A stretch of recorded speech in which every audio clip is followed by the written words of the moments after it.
Hello, and welcome or welcome back, whether you're here from YouTube or from SimplePlanes. Welcome aboard. If you want to see SimplePlanes stuff, think about giving me a sub. I'm going to keep playing this game probably forever, so that's what it's looking like at this point. So I already made a video on kind of the early version of this custom plane I've been building, but over the past 3 days, I have put many hours into this. I kind of hyperfixated on it, and I've been having a lot of fun learning how the game works, how to build stuff. Pretty much everything that I have thought of that I wanted to add to this plane, I've been able to. And having that freedom, really makes the building process a lot more enjoyable than it is a chore. So I uploaded this to the SimplePlanes website, and it's been getting a few downloads, so I thought I'd do just a quick demo video on it, explaining the plane, how it works, kind of what I've done so far. So this will probably be pretty short, but I wanted to do this for anyone that might download it and just kind of want to see how it works. Or if you see how it works, you can go to the SimplePlanes website and download it if you have the game. I'll put a link in the description below. So let's go ahead and take a look here. So it's obviously modeled after the A-117. Roughly the same shape and size, but a different wing profile, bit of a different setup. I have built this as a kind of a multi-role fighter attacker. So we've got lots of options on it. We've got our exhaust port back here with our engines. We've got a parachute right up here for landing, some air brakes. We've got just some basic marker lights. I haven't colored them. I think I kind of like them like this for now. This is obviously a fictional plane anyways. And then we've got some gun ports on the front.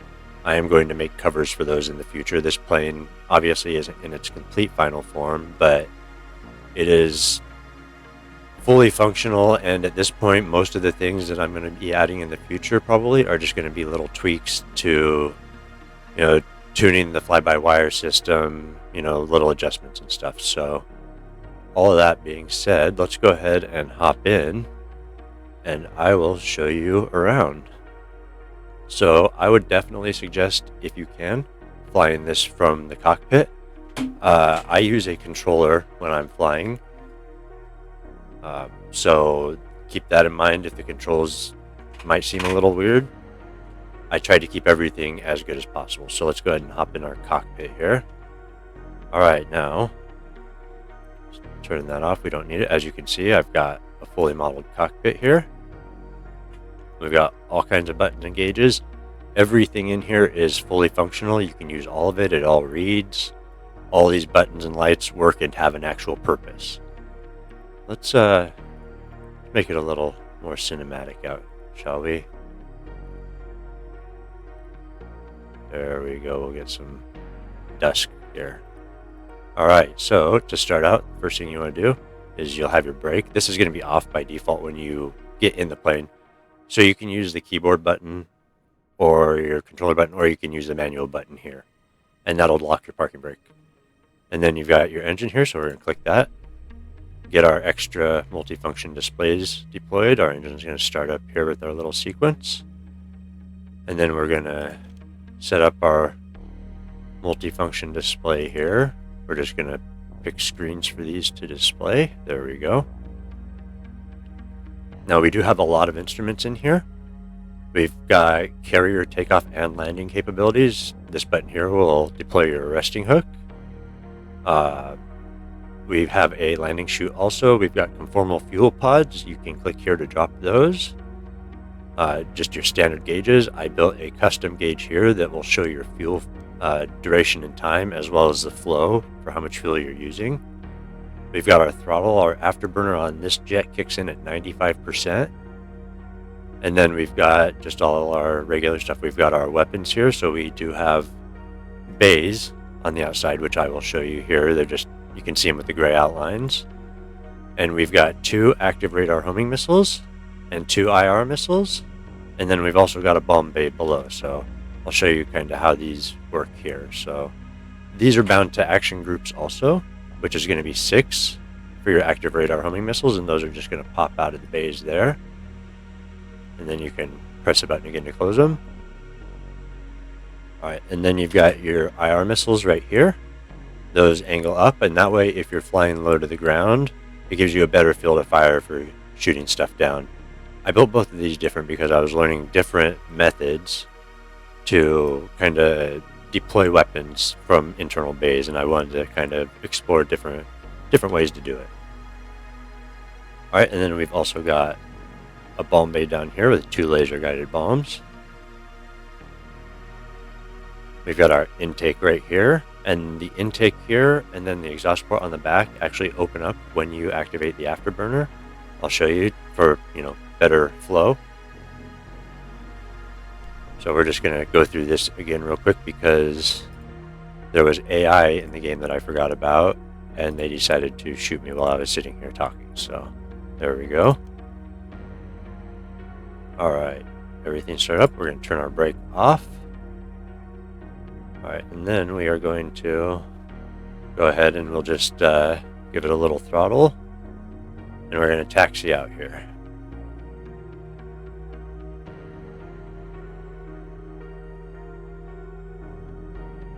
So it does have front wheel steering also, so it will taxi quite easily. You just obviously don't want to turn too sharply, it will rock a bit. But that's to be expected. I could stiffen up the suspension, but that makes the landings a bit rough. One thing to keep in mind with this plane is that it, just due to the shape of it and it being a natively unstable flight platform just in general. Sorry, just trying to get aimed out here. It does require a fairly decent speed to take off. A bit faster than normal. So we're just going to get parked up here. Alright. Now we are ready, so we're going to engage our parking brake. And then I'll pop out to the back view here so we can see the ports here. So now we're going to engage the afterburner. So 100% thrust. And see the back port and bottom both open up, so we got more intake for the engines. And then room for the afterburner exhaust. Alright, so we're going to hop back in here. We're going to set our trim to about negative 55%. And that is going to control the thrust vectoring on the rear end here. See where the exhaust ports are? You can actually control the trim is done with thrust vectoring. So it's very powerful. Works quite well. Alright. And as you can see down here, we've got our fuel flow. Now at full afterburner, we've got about 7 minutes of fuel, and it's using 21 units a second. And that'll change depending on your altitude. The higher altitude you get, the more efficient the engines are going to be, and you'll get a lot more time out of them once you get to altitude. And also the afterburner. Using the afterburner soaks up a lot of fuel. See, if I kick the afterburner off, it goes down to 4, and we're at 32 minutes.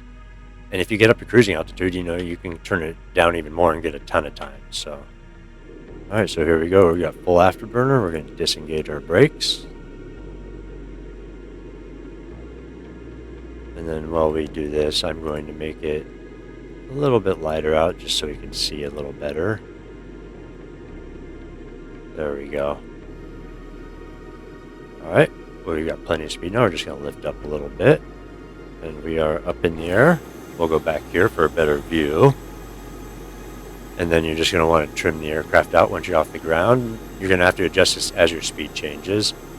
I would like to learn how to implement an automatic trim system in the future sometime, but until then, you're just going to have to do it manually. But I do have a custom fly-by-wire system that I spent many hours Googling and researching how to set up. So it does keep it stable. It should help keep it from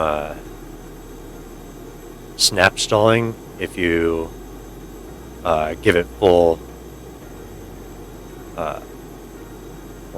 any input. If you give full roll,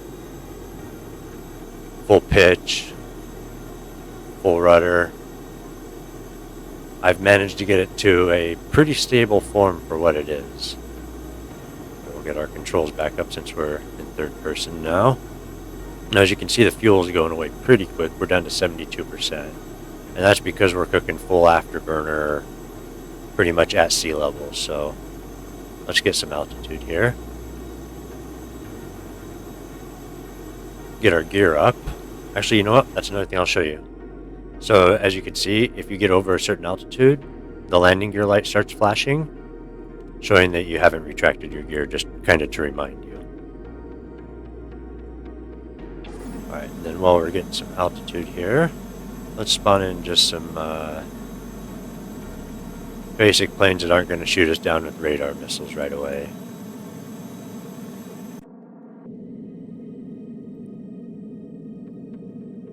Alright. Now, as we gain more and more altitude, our fuel, see, it just went up from 19 to 18 units. So as we gain altitude, our fuel use actually goes down.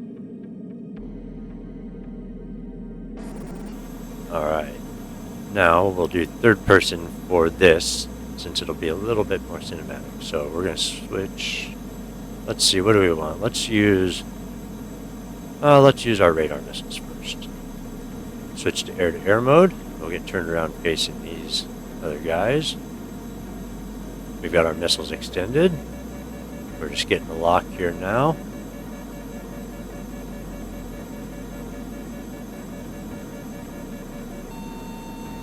And Fox 3.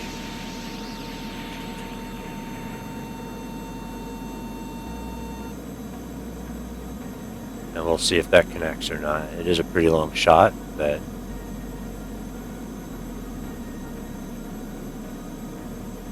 let's see who else we got. We got a couple targets behind us. And we got him. Splash one. Let's get turned around this way. I'm at full crank right now, and it's still pretty stable, so I'm pretty happy with how the fly-by-wire system turned out. Here, let's get another active radar missile off.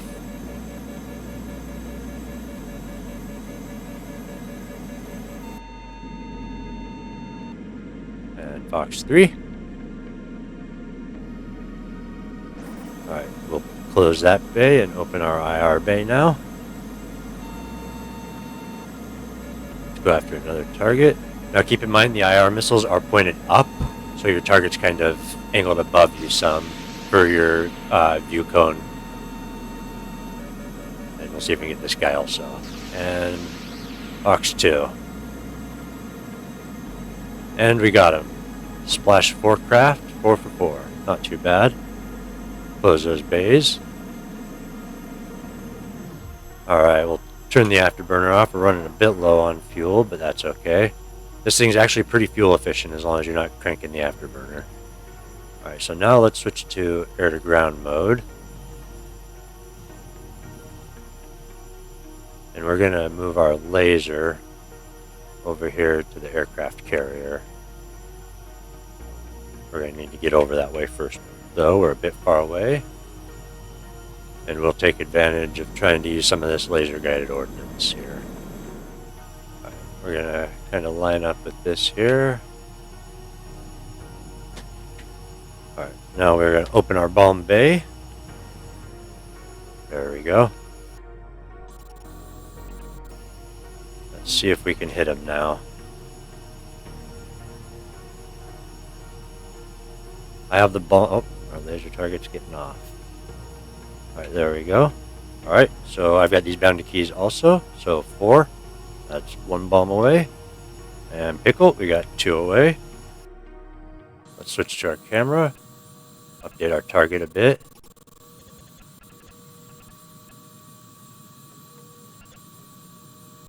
They will track the laser as it moves, or should. I might have... Oh, we got 1 hit.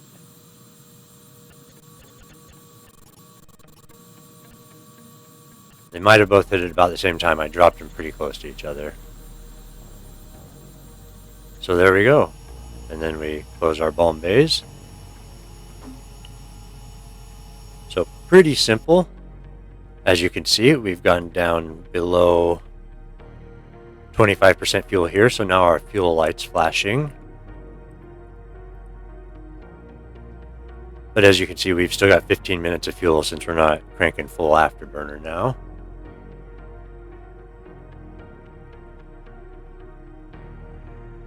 You do want to keep your airspeed in mind, though, because this being the shape that it is also likely to stall if you get your airspeed too low. So That is definitely something you want to remember. Do a little flippy here. There's the water and splash. All right. So I hope you've enjoyed that little demonstration. And if you have any questions, let me know down in the comments. I'll have a link to this plane in the description and or the comments as well. And yeah, give it a try. Let me know what you think. If you've got any suggestions for it, I'd be happy to hear them. And until next time, take care, stay safe, and I will see you later.